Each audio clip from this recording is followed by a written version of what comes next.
नमस्कार दर्शकों, तहे दिल से स्वागत है आप सभी का आपके अपने प्रोग्राम एक्यूपंक्चर अ ड्रगलेस ट्रीटमेंट में। मैं हूं आपके साथ मोनिका ग्रोवर। दर्शकों, एक्यूपंक्चर अ ड्रगलेस ट्रीटमेंट, जी हां, सही सुना आपने। एक्यूपंक्चर एक ऐसी पद्धति है, एक ऐसी ट्रीटमेंट है जिसमें आपको दवाइयों की ज़रूरत नहीं है। हम अपना पूरा जीवन दवाइयों के सहारे गुजार देते हैं। कोई भी रोग होता है तो हम दवाइयों का सेवन करते हैं। यहाँ तक कि अगर आज एक व्यक्ति छोटे से सिरदर्द से भी परेशान है तो उसके लिए भी वो फटाफट से मेडिसिन स्टोर पर जाता है और सिरदर्द की दवाई लेता है, खा लेता है। उसे उसका रोग सहन नहीं होता, उससे उसका दर्द 10 मिनट के लिए भी सहन नहीं होता।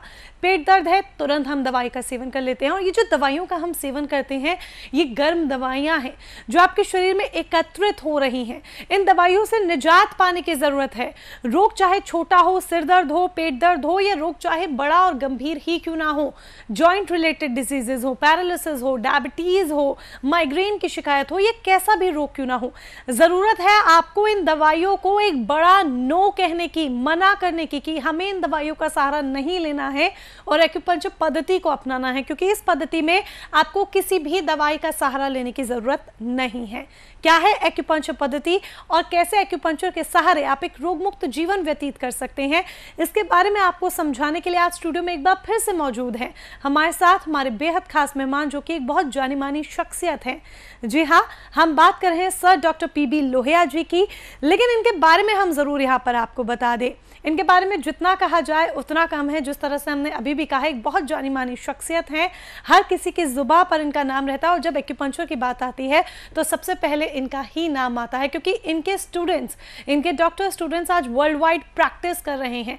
ये Indian academy of acupuncture and sciences के चेयरमैन है, ये वाइस प्रेसिडेंट है world association of Chinese medicine के, और साथ ही विजिटिंग प्रोफेसर हैं चाइना, श्रीलंका, जर्मनी जैसे देशों में।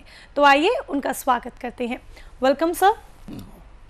सर, एलोपैथी के बारे में अभी थोड़ा सा शुरुआत में मैंने कहा, हालांकि आप खुद एलोपैथी के डॉक्टर रह चुके हैं और अब आप एक्यूपंक्चर में हैं। ये जो मेडिसिन्स होती हैं, हमारी ये जो आदत है तुरंत गर्म दवाओं का सेवन करने की, इसके बारे में आप क्या कहना चाहेंगे? और ये ज़रूर मैं जानना चाहूँगी कि आपने एक्यूपंक्चर क्यों अपनाया एलोपैथी छोड़कर? मैं और मेरी पूरी फैमिली सब हम एलोपैथी के डॉक्टर्स हैं। मेरा 50 बेड का बड़ा हॉस्पिटल था ऑपरेशन डिलीवरी का। एलोपैथी में पैसा मिला, प्रैक्टिस बहुत अच्छी थी, लेकिन मेंटल सेटिस्फैक्शन, मानसिक समाधान नहीं मिला, क्योंकि मुझे लगता था कि हम बीमारियों को सिम्टोमेटिकली, यानी लक्षणों को दबा रहे हैं, बीमारी को जड़ से नहीं हटा रहे हैं। एक्यूपंक्चर एक ऐसी पद्धति है जिसमें बीमारी को हम जड़ से इलाज करने का प्रयास कर सकते हैं, इसलिए मैंने एलोपैथी छोड़ दिया। आपका मोटिव क्या है? क्योंकि आपने एलोपैथी छोड़ी अपने मेंटल सेटिस्फेक्शन के लिए, आपने खुद ये महसूस किया कि इसके थ्रू हम सिर्फ सिम्टम्स पे वर्क कर रहे हैं, रोग को जड़ से ख़त्म नहीं कर रहे हैं, और आपने एक्यूपंक्चर को इतनी तेज़ी के साथ फैलाया है कि आपके जो स्टूडेंट्स हैं वो भी आज वर्ल्ड वाइड प्रैक्टिस कर रहे हैं। तो आपका आगे क्या उद्देश्य है? एक्यूपंक्चर को आप कहाँ तक लेकर जाना चाहते हैं और लोगों को एक्यूपंक्चर के माध्यम से किस तरह से एक स्वस्थ जीवन प्रदान करवाना चाहते हैं? मैंने चाइना में देखा कि चाइना पहले गरीब राष्ट्र था, लेकिन चाइनीज़ गवर्नमेंट ने एक्यूपंक्चर को पैट्रोनेज दिया, इसलिए लोगों का करोड़ों का पैसा जो दवा पे खर्च होता है वो बचा के उन्होंने लोगों का रोटी, कपड़ा, मकान, ये बेसिक नीड्स से इस पे खर्चा किया, इसलिए चाइना की तरक्की हुई। इसलिए मैंने ये सोच के इंडिया में इसका प्रचार करना चालू किया। गए 35 सालों में अभी तक मैंने 10,000 से ज़्यादा डॉक्टरों को इसका प्रशिक्षण दिया, और मैंने 15 साल पूरे इंडिया में लोगों के ट्रीटमेंट कैंप लिए एक्यूपंक्चर के, ताकि इसका प्रचार हो। मैंने इस पर कई किताबें भी लिखी हैं जो पूरे वर्ल्ड में जाती हैं। मैंने कॉमन मैन के लिए एक्यूप्रेशर नाम का एक बुक लिखा है कि पेशेंट किताब पढ़ के कुछ पॉइंट दबा के खुद का इलाज खुद कर सकता है छोटी मोटी बीमारियों के लिए। तो मैं प्रचार करने के 2-3 कारण हैं। नंबर 1, मैंने बोला कि इसमें जड़ का इलाज कर सकते हैं। नंबर 2, दवाई का खर्चा कुछ नहीं है और दवा के साइड इफ़ेक्ट नहीं है, और वो लोगों का पैसा बचेगा तो लोगों को उनके बेसिक नीड को खर्चा कर सकते हैं, इसलिए इसका प्रचार करना है। अच्छा, ये एक्यूपंक्चर जिस तरह से जो मेथड है ट्रीटमेंट का, वो हम देखते हैं कि निडल्स होती हैं, निडल्स के थ्रू पूरा प्रोसीजर होता है और व्यक्ति का ट्रीटमेंट होता है। ये ट्रीटमेंट कितने दिनों का होता है? कब तक रिजल्ट आना शुरू हो जाता है? और किस किस रोग को ठीक करने में एक्यूपंक्चर लाभकारी है? बेसिकली लोगों को ये विश्वास ही नहीं होता कि बिना दवा के हम अच्छे हो सकते हैं, क्योंकि लोगों के दिमाग में कि क्लिनिक का नाम रहता है दवा खाना, तो लोग सोचते हैं कि दवा खाए बिना हम अच्छे नहीं हो सकते। अकॉर्डिंग टू एक्यूपंक्चर, अपने स्किन के नीचे एक मेरिडियन नाम का पाइपलाइन रहता है, समझो जैसा रोड के नीचे गटर रहता है, गटर में पानी बहता है, उसमें कोई रुकावट आ गई, हम क्या करते हैं, मैनहोल का ढक्कन खोलते हैं और लकड़ी डाल के कचरा निकालते हैं। तो अपने ये जो मेरिडियन रहते हैं उसमें एनर्जी प्रवाहित होते रहती है, इसमें कुछ रुकावट आ गई तो आदमी को बीमारी होती है। तो हम क्या करते हैं, acupuncture point is like a manhole, जैसे कि अपने स्किन को ए सुराख है छोटा सा, तो उसमें से निडल डाल के, ये निडल बहुत ही पतली रहती है, एक्चुअली इट इज़ इलेक्ट्रोड, ये डाल के हाथ से या मशीन से घुमाते हैं और वो ऑब्स्ट्रक्शन निकल जाता है और पेन पैरालिसिस में पेशेंट रोगमुक्त हो सकता है। और जो दूसरी बीमारियां रहती, किडनी की, हार्ट की या अस्थमा, डायबिटीज़, ये पंचमहाभूतों में, अपना शरीर पंचमहाभूत से बनता है, इनमें आपस में तालमेल नहीं रहा तो ये बाकी बीमारियां होती है।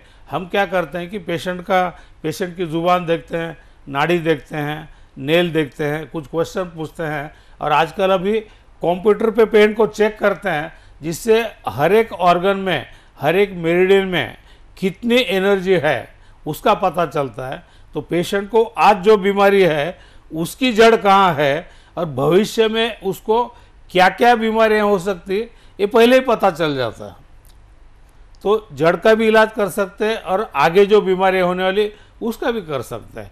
यानी रूटीन में हम जो करते हैं, पेन पैरालिसिस का करते हैं, लकवा है, अर्धंगवायु जिसको कहते हैं, या गर्दन की बीमारी, कमर की बीमारी, घुटने की बीमारी, ऑपरेशन टालने के लिए, इसके अलावा हार्ट और किडनी का ऑपरेशन टालने के लोग आते हैं, कान नाक आँखें, इनकी बीमारियों को भी कर सकते हैं हम, माइग्रेन को, हेडेक को, फ्रोजन शोल्डर, यानी लगभग सभी बीमारियों में एक्यूपंक्चर का कुछ न कुछ फायदा निश्चित स्वरूप होता है। यानी कि हर तरह के रोग को ठीक करने में एक्यूपंक्चर पूरी तरह से सहायक साबित होता है। उसकी जड़ को ढूंढते हैं और अच्छा करते हैं ना जी। अच्छा, हमने सुना है, आपसे भी पहले हमने बात की थी कि ये एक भारतीय पद्धति है, लेकिन इसे चाइनीज पद्धति क्यों कहा जाता है? ये भारतीय पद्धति है। हमारे यहाँ बिंदी लगाना, बैंगल पहनना, पालिया पहनना, पायलिया पहनना, कान चुबाना, नाक चुबाना, ये सब जो इंडियन ट्रेडिशनल मेथड्स है औरतों के, ये सब एक्यूपंक्चर पे आधारित है, इसको साइंटिफिक बेस है। लेकिन हमारे यहाँ अंग्रेज़ों ने राज किया इतने साल, इंडियन सिस्टम को दबा दिया। चाइना में ये प्रचारित हुआ। मैं चाइना में लाइव कॉन्फ्रेंस में बीजिंग में मैंने एक क्लेम किया है कि acupuncture is Indian in origin, हमारे देश का है। बुद्ध धर्म, जैसा गौतम बुद्ध हमारे यहाँ हुआ, बुद्धिज़्म चाइना में फैला, एक्यूपंक्चर हमारे यहाँ पैदा हुआ, लेकिन उसका प्रचार प्रसार ये चाइना में हुआ, साइंटिफिक रिसर्च वहाँ हुआ, इसलिए उसको चाइनीज़ कहा जाता है। सिर्फ क्योंकि रिसर्च ज़्यादा चाइना में हुई है इसलिए ये चाइनीज़ पद्धति कहलाई जाती है, लेकिन दर्शकों एक तरह से भारतीय पद्धति है और इसे हमें अपनाने की बहुत ज़रूरत है। इवन अगर हम आज के टाइम की बात करें तो आज के टाइम की नीड है एक्यूपंक्चर, जिसे अपनाना ही होगा हमें। ये नहीं हम आपको यहाँ पर कहेंगे कि आप इसे अपनाइए, हम आपको ये कहेंगे कि इसे अपनाना ही होगा। वो इसीलिए क्योंकि ये जो दवाइयाँ हम लगातार खाते जा रहे हैं, ये सिर्फ एक स्टोरेज बना रही हैं हमारे शरीर में अपना। जिस तरह से हम डस्टबिन में सारी चीज़ें बस डालते जाते हैं, हमारी बॉडी को एक डस्टबिन समझती हैं और ये सब इकट्ठा होता जाता है ये सारा, और फिर जब ये बहुत ज़्यादा इकट्ठा हो जाता है तो ये शरीर पर असर दिखाना शुरू कर देता है और आपको तमाम तरह के रोग होते हैं। आपने हमेशा नोटिस किया होगा कि एक रोग से दूसरा रोग उत्पन्न होता है और दूसरे से तीसरा। डायबिटिक पेशेंट को थायराइड की प्रॉब्लम भी होगी, थायराइड है तो उसको बीपी की प्रॉब्लम भी होगी, हार्ट रिलेटेड प्रॉब्लम है तो उसके साथ उसको बीपी की प्रॉब्लम भी होगी। इस तरह से एक रोग सिर्फ व्यक्ति को नहीं होता है, उसको 2 या 3 रोग होते ही होते हैं अगर वो एक बार किसी एक रोग का शिकार हो जाए। क्यों? क्योंकि ये जो दवाइयाँ जब आप खाते हैं लगातार, ये आपके शरीर पर असर दिखा रही हैं, कहीं ना कहीं साइड इफ़ेक्ट लेकर आ रही हैं और उन साइड इफ़ेक्ट के रूप में एक नया रोग उत्पन्न हो जाता है। जबकि एक्यूपंक्चर की हम बात करते हैं तो एक्यूपंक्चर में ऐसा बिल्कुल भी नहीं है। एक रोग मुक्त जीवन आप व्यतीत कर सकते हैं, आपको दवाइयों का सहारा लेने की ज़रूरत ही नहीं है। आप एक्यूपंक्चर के सहारे पूरी पूरी तरह से सेहतमंद हो सकते हैं। ज़रूरत सिर्फ इसे अपनाने की है। इसके बारे में और जानना चाहते हैं, माई सेंटर्स के बारे में जानना चाहते हैं, सारी डिटेल आप इन नंबर्स पर कॉन्टैक्ट करके प्राप्त कर सकते हैं, जो नंबर्स लगातार हम आपको आपकी टीवी स्क्रीन पर दिखा रहे हैं। आज हम खास तौर पर बात करेंगे जॉइंट रिलेटेड प्रॉब्लम्स के बारे में। सबसे पहले तो मैं आपसे ये जानना चाहूँगी कि जॉइंट रिलेटेड प्रॉब्लम्स किस किस तरह की होती हैं, क्योंकि जब हम जॉइंट रिलेटेड प्रॉब्लम्स की बात आती है तो लोगों के मन में यही आता है कि हाथों में दर्द होना, पैरों में दर्द होना, जो हमारे जोड़ हैं शरीर के उनमें अकड़न आ जाना, तो सिर्फ यही एक जॉइंट रिलेटेड प्रॉब्लम है क्या? इसके अलावा भी अन्य तरह की प्रॉब्लम्स होती हैं? हड्डियों के जो मेजॉरिटी प्रॉब्लम आते हैं that is part of ageing process, यानी अपनी एज जैसी बढ़ती है, जैसे अपने बॉडी के जो जॉइंट्स है उसमें ऑयल रहता है जिसको हम साइनोवियल फ्लूइड कहते हैं। आदमी औरत 35 के आगे और आदमी 40 के आगे गया, ये जॉइंट का सिक्रेशन कम हो जाता है। अब फिर हड्डियाँ, जॉइंट में हड्डी एक दूसरे को घसना शुरू होती है। जैसे अपने घुटने का जॉइंट है, वो ऊपर का जो बोन और नीचे का बोन दोनों के बीच में ऑयल रहता है, ये ऑयल कम होता है 40 साल के बाद और हड्डी को हड्डी घसना शुरू होती है। जब भी मूवमेंट होती है वहाँ दर्द होता है। तो एलोपैथी में हम क्या करते हैं, कोई घुटने का पेंट आया उसका एक्सरे लेते हैं, उसको बोलते हैं कि ऑयल कम रहने से दर्द है, लेकिन ऑयल बढ़ाने वाली दवा हमारे पास नहीं है, हम देते हैं पेन किलर। पेन किलर का मतलब क्या है कि वो दवा लेने के बाद आदमी को दर्द महसूस नहीं होता। एक्चुअली कश्मीर से कन्याकुमारी तक, यानी सर से एड़ी तक कहीं भी दर्द है तो एक ही दवा खाओ आप, पेन किलर, आपको कहीं का भी दर्द महसूस नहीं होता। लेकिन बाद में अंदर के अंदर बीमारी बढ़ते जाती है, ये हड्डियाँ पूरी चिपक जाती है, फिर हम बोलते हैं कि अब घुटना चेंज करो, जॉइंट रिप्लेसमेंट करो। एक्यूपंक्चर में, अकॉर्डिंग टू एक्यूपंक्चर, लीवर की एनर्जी अगर हम बढ़ाते हैं तो जॉइंट में का ऑयल बढ़ता है, और किडनी की एनर्जी बढ़ाते हैं हम तो कार्टिलेज अच्छी रहती है। तो ऐसे पेशेंट को जो आते हैं, इसको एलोपैथी में कहते हैं ऑस्टियोआर्थराइटिस नी, ये पार्ट ऑफ एजिंग है।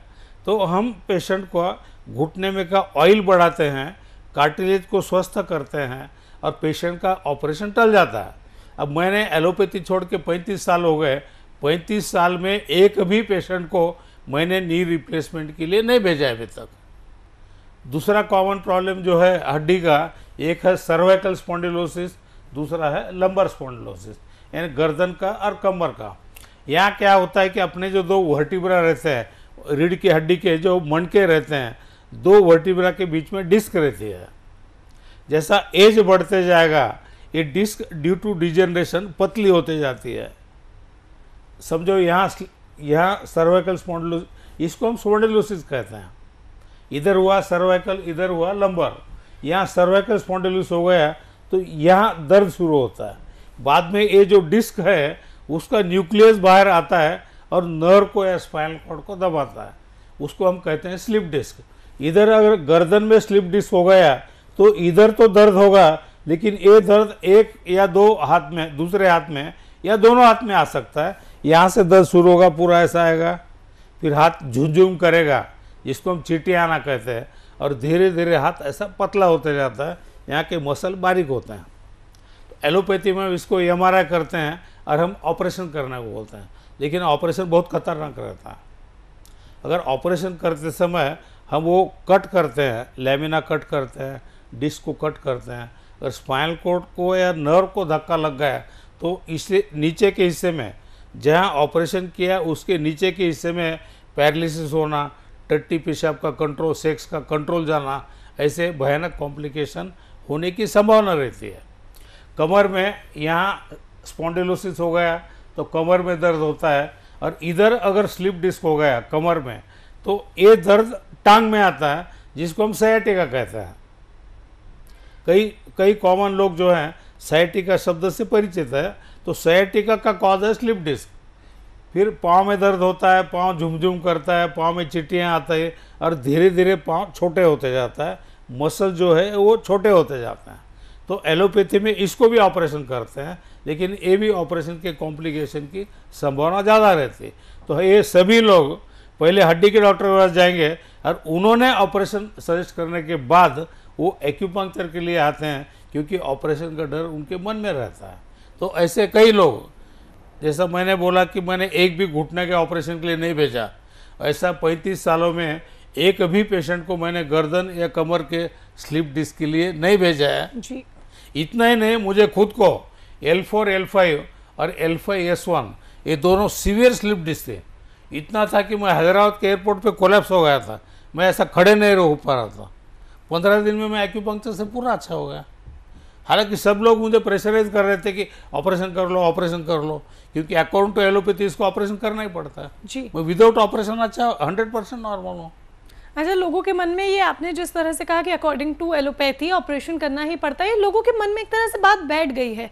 घुटनों में दर्द हो रहा है, ग्रीस खत्म हो गई है, हम कहते हैं कि जोड़ों की ग्रीस जो है वो खत्म हो गई, रगड़ खा रहे हैं, तो लोग क्या करते हैं, घुटने की कटोरियां डलवा लेते हैं नकली, लाखों रुपए खर्च करते हैं, पर आराम तब भी नहीं मिलता। साल, 1.5 साल, 2 साल का, ज्यादा से ज्यादा 2 साल का आराम होता है, फिर से दिक्कत होनी शुरू हो जाती है। ये जो लोगों की आदत है, ये लोगों को बाद में और ऑपरेशन करना पड़ता है, दोबारा वो दोबारा ऑपरेशन करना पड़ता है, और सारी जिंदगी वो उस खर्चा करने के लिए कमाना पड़ता है। अब ऐसे में एक आम आदमी जो है वो किस तरह से इतने लाखों का ऑपरेशन करा ले, तो मैं चाहूंगी कि आप हमारे दर्शकों को समझाएं कि ऑपरेशन की तरफ जाने की आपको ज़रूरत नहीं है, एक्यूपंक्चर को अपनाने की ज़रूरत है। क्योंकि जितना अभी तक आपने जो डिजीजेस के बारे में बताया, मैं खुद अपने नज़रिए से समझी और मैं सोच रही हूँ कि एक कॉमन आदमी कैसे लाखों रुपए खर्च कर देता है ऑपरेशन पे, और वो ये नहीं सोचता कि एक्यूपंक्चर को अपनाकर वो ठीक हो सकता है। मरता क्या नहीं करता जी। इसलिए लोगों के मन में डर रहता है, डॉक्टर डरा डरा के ऑपरेशन के लिए तैयार करता है। लेकिन मैं आपको विश्वास दिलाना चाहता हूं कि बिना ऑपरेशन का आप अच्छे हो सकते हैं। मैं ये दावा नहीं करता कि आप पहले से आपका घुटना हो जाएगा, क्योंकि पुरानी सड़क है, गड्ढे गिरा है, उसके गड्ढे रिपेयर करने से सड़क नया नहीं होता। लेकिन लोगों को 60, 70, 80, 90% तक उसको आराम मिलता है और उसको काफ़ी है। उसको तो कोई बुढ़ापे में मैराथन दौड़ने को जाना नहीं है, तो कॉमन मैन को उतना काफ़ी है। इसके अलावा हड्डी की और कई बीमारियां हैं। एक बीमारी है गठिया, जिसको रूमेटॉइड आर्थराइटिस कहते हैं। मल्टीपल जॉइंट इन्वॉल्व होते हैं। ये जो मेजर जॉइंट है, ये जॉइंट है, घुटने का है, एंकल का है, और वो डैमेज होते जाता है मल्टीपल, यानी कई सारे जॉइंट इन्वॉल्व होते हैं। घुटना ज़्यादा कॉमन है, उसमें भी घुटना है, एंकल जॉइंट है, शोल्डर जॉइंट है, और इसमें धीरे धीरे जॉइंट पूरा डिस्ट्रॉय होता है।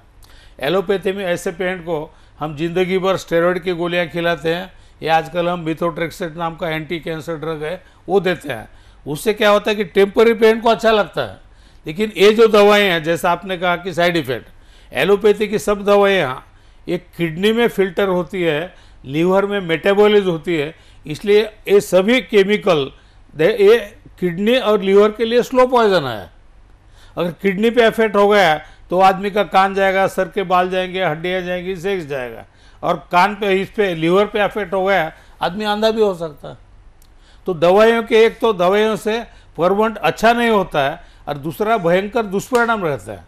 हमारे सभी सेंटर पे गठिया के कई पेशेंट परमानेंट अच्छे हुए हैं। इतना ही नहीं, कई लोगों का RA टेस्ट नाम का टेस्ट रहता है जो पॉजिटिव रहता है, तो कई लोगों का पॉजिटिव का निगेटिव भी होता है। इसके अलावा फ्रोजन शोल्डर नाम की बीमारी है, जिसमें हाथ ऐसा ऊपर नहीं जाता, खास करके जिनको डायबिटीज़ है उसमें इसका प्रमाण ज़्यादा है। फ्रोजन शोल्डर के लिए हमारे पास बहुत ही अच्छा इलाज है। कुछ लोगों को एक एंकिलोजिंग स्पॉन्डिलोसिस नाम की बीमारी है, जिसमें आदमी ऐसा कुबड़ निकल जाता है, ऐसा सब वर्टिब्रा एक दूसरे को चिपक जाते हैं, उसमें कैल्शियम डिपॉजिट होता है, और आदमी पीठ को बेंड नहीं कर पाता, आगे भी नहीं पीछे भी नहीं, उसका ऐसा हो जाता है। इसको कहते हैं बाम्बू स्पाइन। बाम्बू स्पाइन में भी काफ़ी हद तक एक्यूपंक्चर से राहत मिल सकती है। एड़ी का दर्द भी कॉमन है, कई लोगों को एड़ी का दर्द होता है, उसमें भी अच्छे रिजल्ट है। टेनिस एल्बो, इधर से दर्द है तो टेनिस एल्बो, इधर से गोल्फर्स एल्बो। टेनिस एल्बो ये नाम सचिन तेंदुलकर के वजह से नोन हो गया लोगों में, क्योंकि सचिन तेंदुलकर को टेनिस एल्बो था। तो टेनिस एल्बो और गोल्फर्स एल्बो, इसके लिए भी एक्यूपंक्चर में बहुत ही अच्छा इलाज है। गाउट नाम की एक बीमारी रहती है, जिसमें यूरिक एसिड बढ़ता है, और उसके वजह से फिर माइनर जॉइंट्स में, खास करके पाँव में जो मेटाटार्सल जॉइंट रहता है, मेटाटार्सोफैलिंजियल जॉइंट, वहाँ स्वेलिंग आती है। गाउट को भी अदरवाइज एलोपैथी में हम जिंदगी भर गोलियाँ खिलाते हैं, तो हमारे पास एक्यूपंक्चर से उसका जड़ से इलाज हो सकता है। इसके अलावा ऑस्टियोपोरोसिस, औरतों को मेनोपॉज के बाद और आदमियों को बुढ़ापे में एंड्रोपॉज के बाद इनकी सब हड्डियाँ गल जाती है, हड्डियाँ जो रहती है उसकी डेंसिटी कम होती है, इसको हम एलोपैथी में कहते हैं ऑस्टियोपोरोसिस। तो ऑस्टियोपोरोसिस को एक्यूपंक्चर के साथ कैल्शियम, विटामिन डी और प्रोटीन भी देने की आवश्यकता रहती है, जो हम उनको रिकमेंड करते हैं। कई बीमारियाँ यानी हड्डी की सभी बीमारियों में एक्यूपंक्चर का फायदा होना ही है। बिल्कुल, एक्यूपंक्चर पूरी तरह से वर्क करता है दर्शकों, सिर्फ ज़रूरत आपको इसे अपनाने की है। जॉइंट रिलेटेड किसी भी तरह का रोग क्यों ना हो, आपको ऑपरेशन की कोई ज़रूरत नहीं है।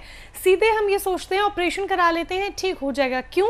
क्योंकि 10 जिन्हें आपको कह देते हैं, जिससे आप सुनते हैं वो आप यही सुनते हैं कि ऑपरेशन करा लो ठीक हो जाओगे, लेकिन आप ऑपरेशन के बिना भी ठीक हो सकते हैं। ज़रूरत सिर्फ और सिर्फ आपको एक्यूपंक्चर को अपनाने की है।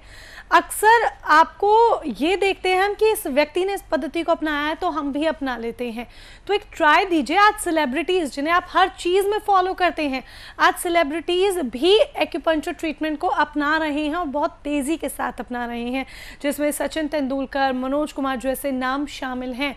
तो अगर आप भी एक्यूपंक्चर पद्धति को अपनाना चाहते हैं, अपना सकते हैं। समय हमारे पास नहीं है, बहुत कम समय में चाहूँगी ये जानना कि आपके सेंटर्स कहाँ हैं ताकि दर्शक कॉन्टैक्ट कर सकें। हमारे सेंटर दिल्ली में है, हमारा centre doctor Lohia acupuncture centre के नाम से दिल्ली में है। अभी फ़िलहाल वेस्ट नगर में है, कुछ दिनों के बाद साउथ दिल्ली में भी शुरू हो जाएगा।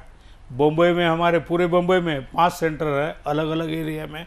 औरंगाबाद में हमारे सेंटर्स है, सूरत में है, सभी शाखाएँ हैं। और हर जगह हमारे परमानेंट एक्सपर्ट डेपुटेड है जी, यानी हर जगह मैं रहने की ज़रूरत नहीं है। आप कभी भी जाओ तो हमारे सेंटर पे वहाँ एक्सपर्ट डॉक्टर आपको देखेगा।